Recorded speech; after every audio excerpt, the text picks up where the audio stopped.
আসসালামু আলাইকুম বন্ধুরা, আজকে দেখাবো কিভাবে ভেড়ার খাসির মাংস রান্না করে। তো আমি প্রথমত দিয়ে দিলাম কড়াইতে তেলটাকে আমি গরম করে নিব। 1 মিনিটের মতো গরম করা হয়ে গিয়েছে। তো আমি এর ভিতরে দিয়ে দেব আলুগুলোকে আমি ভেজে নিব।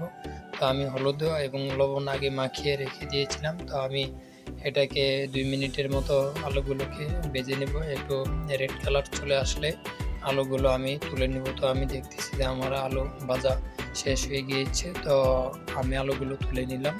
তুলে নিয়ে এর ভিতরে আমি দিয়ে দেব রসুন। আমি পরিমাণ মতো রসুন দিয়ে দিলাম। আমি দিয়ে দেব পেঁয়াজ, পরিমাণ মতো পেঁয়াজ দিয়ে দিলাম।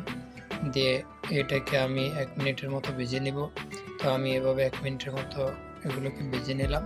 এগুলো ভেজে নিয়ে এর ভিতরে আমি দিয়ে দিলাম 3টা তেজপাতা, দিয়ে দিলাম এলাচ, দিয়ে দিলাম দারচিনি, দিয়ে আমি এটাকে ভেজে নিব।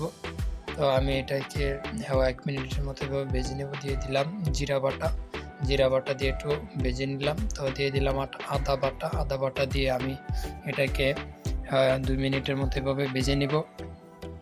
ভেজে নিয়ে আমি এর ভিতরে দিয়ে দেব গরম পানি। তো আমি গরম পানি দিয়ে দিলাম।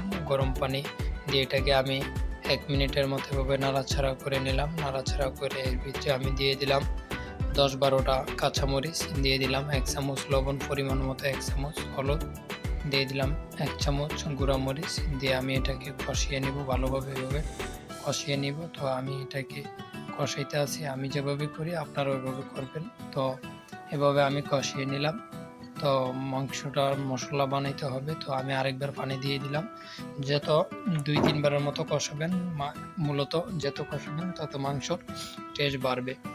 তো আমি এভাবে এটাকে নাড়াচাড়া দিয়ে দিলাম। দিয়ে আমি দিয়ে দিলাম মাংস, ভেড়ার খাসির মাংস দিয়ে দিলাম, ভেড়া খাসি।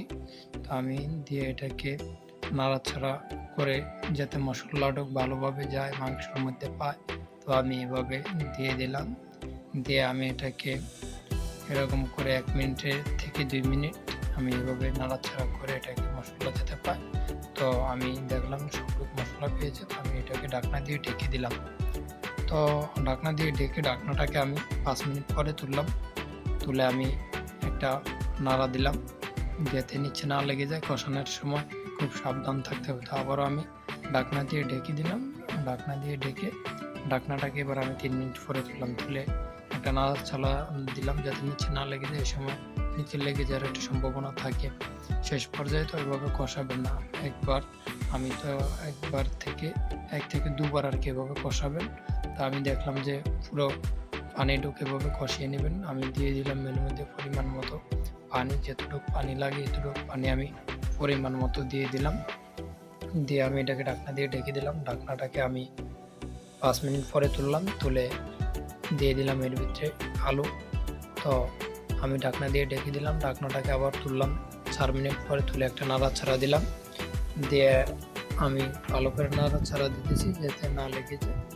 তো আপনারা ওইভাবে দিবেন, এভাবে ভেড়ার খাসির মাংস রান্না করবেন। আমি যেভাবে করতেছি এভাবে করবেন। তো আমি এটাকে আবারও ঢাকনা দিয়ে ঢেকে দিলাম। তো ঢাকনা দিয়ে ঢেকে ঢাকনাটাকে এবার আমি 10 মিনিট পরে তুললাম। 10 মিনিট পরে তুলে আমি এটাকে একটা নাড়া দিলাম যাতে না লেগে যায়। তো দিয়ে আমি নাড়াচাড়া করতেছি। তো আপনারা ওইভাবে নাড়াচাড়া করবেন।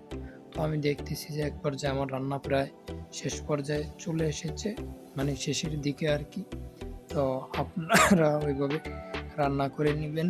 তো আমি দেখতেছি আবার ঢাকনা দিয়ে ঢেকে দিলাম। ঢাকনাটাকে এবার আমি 5 মিনিট পরে তুললাম। তুলে একটা নাড়াচাড়া দিলাম, যে দেখলাম রান্না প্রায় শেষের দিকে শেষ হয়ে গিয়েছে, মানে শেষের দিকে আর কি, শেষ পর্যায়ে আর কি। তো আমি নাড়াচাড়া দিতেছি, এই সময় লেগে যাওয়ার সম্ভাবনা থাকে। তো আমি এভাবে দিয়ে দিলাম নাড়াচাড়া।